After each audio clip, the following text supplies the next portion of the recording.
Bismillahirrahmanirrahim. Assalamualaikum warahmatullahi wabarakatuh. InsyaAllah kita akan sambung perbincangan kita mengenai ayat-ayat Al-Quran yang bermula dengan Ya ayyuhalladzina amanu. Untuk kali ini kita akan ambil dari surah Al-Anfal ayat 20, 21, 22 dan 23. A'udzu billahi minasy syaithanir rajim. Ya ayyuhalladzina amanu athi'ullaha wa rasulahu wa la tawallaw anhu wa antum tasma'un.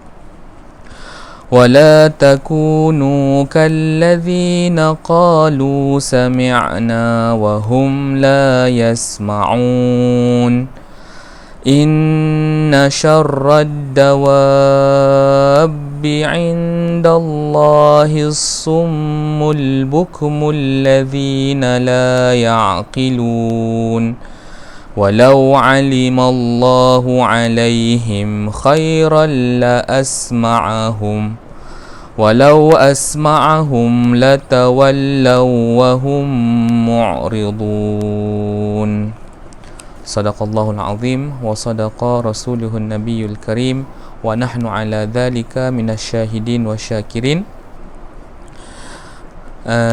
Alhamdulillah Rabbil Alamin.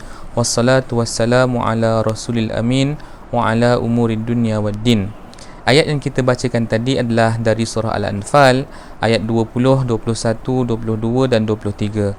Allah Subhanahu wa taala berfirman, Ya ayyuhalladzina amanu, wahai orang-orang yang beriman, athi'ullaha wa rasulahu wa la tawallaw anhu wa antum tasma'un.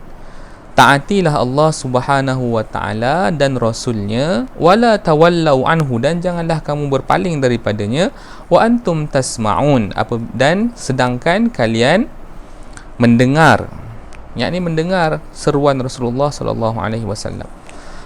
Allah Subhanahu wa taala berbicara kepada orang yang beriman. Lazimnya kita berfikir orang yang beriman itu pasti mentaati Allah Subhanahu wa taala. Tetapi di dalam ayat ini Allah Subhanahu wa taala berbicara kepada orang yang beriman, kemudian memerintahkan kepada mereka untuk mentaati Allah. Maka ini perlu diambil perhatian bahawasanya ketaatan kepada Allah Subhanahu wa taala adalah sesuatu yang perlu dilaksanakan oleh orang yang beriman.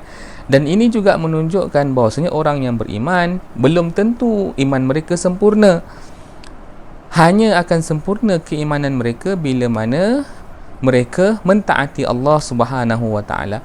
Kemudian mentaati Allah Subhanahu wa taala akan menunjukkan tahap seseorang ataupun tahap keimanan seseorang. Itu yang pertama. Kemudian faedah yang lain yang kita dapati, orang-orang yang beriman hanya akan berjaya membuktikan keimanan mereka apabila mereka mentaati Allah Subhanahu wa taala. Untuk mengakui seseorang itu beriman adalah mudah.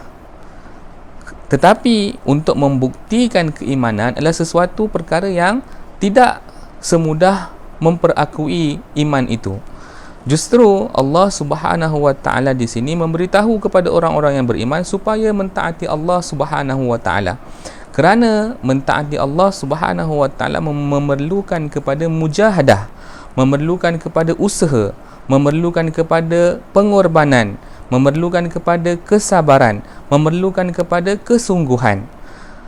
Keimanan dibuktikan dengan ketaatan, dan ketaatan itu memerlukan hal-hal yang kita sebutkan tadi, mujahadah, kesabaran, kesungguhan dan seterusnya.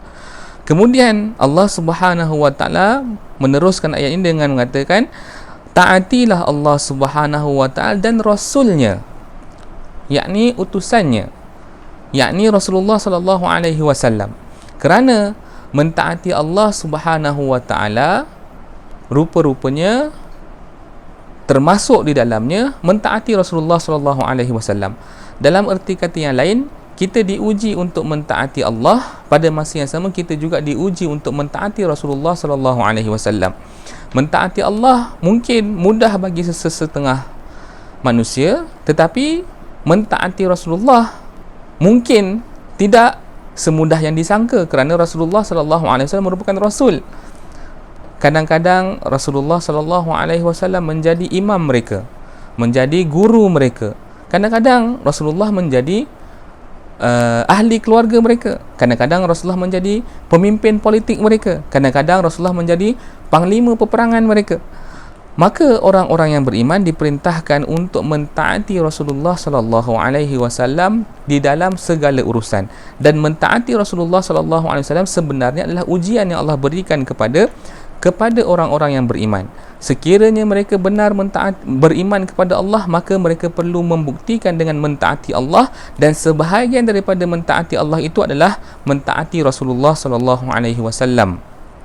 Kemudian Rasulullah sallallahu alaihi wasallam tugasnya menyampaikan wahyu, menyampaikan ajaran, menyampaikan syariat, menyampaikan agama kepada kita. Allah perintahkan, wala tawallau anhu, janganlah kalian berpaling daripada baginda sallallahu alaihi wasallam, wa antum tasma'un, sedangkan kalian mendengar apa sahaja arahan yang diberikan, apa sahaja wahyu yang dibacakan, apa sahaja perintah yang diperintahkan, apa sahaja larangan yang ditegah. Kemudian ayat berikutnya Allah SWT berfirman, wala takunu kalladzina qalu sami'na wa hum la yasma'un. Allah Subhanahu wa taala memberi amaran, dan janganlah kalian menjadi seperti golongan yang berkata sami'na, kami mendengar, wa hum la yasma'un, padahal hakikatnya mereka tidak mendengar. Maksudnya di sini adalah golongan yang kafir, golongan yang munafik. Mereka mendengar dengan pendengaran zahir mereka, dengan telinga mereka, tetapi apa yang mereka dengarkan itu tidak menyebabkan mereka beriman. Apa yang mereka dengarkan itu tidak menyebabkan mereka berubah. Apa yang mereka dengarkan itu tidak memberi apa-apa kesan kepada mereka. Maka hakikatnya mereka mendengar, tetapi sebenarnya mereka tidak mendengar. Ataupun mereka mendengar, tetapi apa yang mereka dengar itu tidak pun memberi sedikit pun manfaat kepada mereka. Seterusnya Allah Subhanahu wa taala berfirman, inna syarrad dawabbi 'indallahi summul bukmul ladzina la ya'qilun. Sesungguhnya seburuk-buruk binatang, ad-dawab jamak kepada perkataan dabbah, iaitu makhluk yang melata. Bahkan ada yang mengatakan makhluk binatang yang melata dan makan rumput-rumput seperti kambing, lembu, unta dan sebagainya.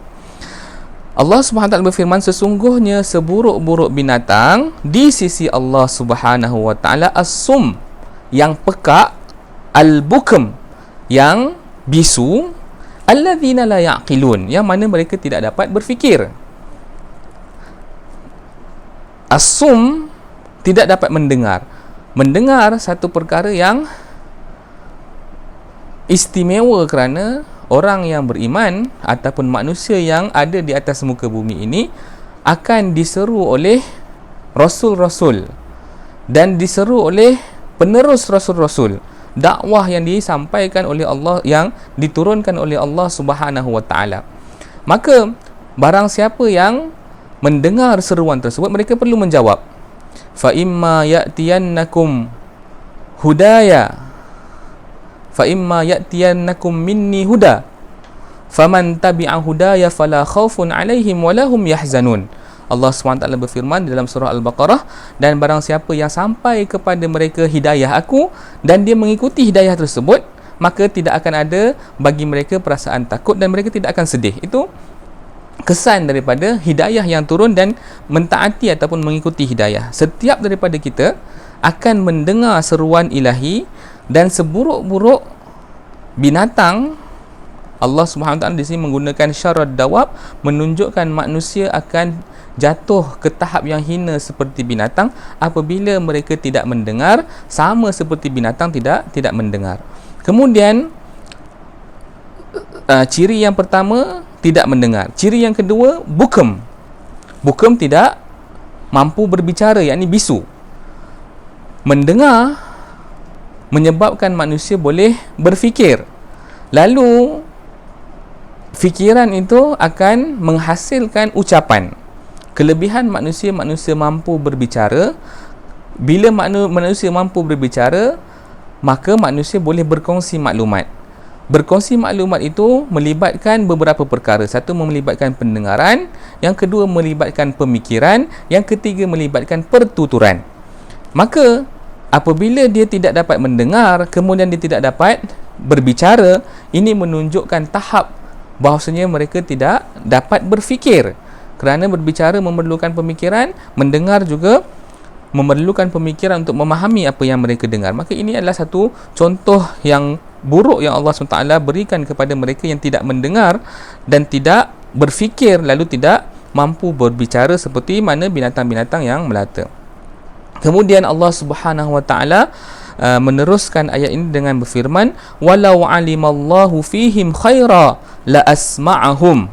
Kalaulah seandainya Allah Subhanahu wa taala mengetahui pada mereka ada kebaikan, la asma'ahum, maka Allah akan jadikan mereka mendengar apa yang disampaikan oleh Rasulullah sallallahu alaihi wasallam. Walau asma'ahum latawallaw wa hum mu'ridun. Namun demikian, kalaupun Allah memperdengarkan kepada mereka, disebabkan kekufuran mereka, disebabkan nifak mereka, maka mereka akan berpaling.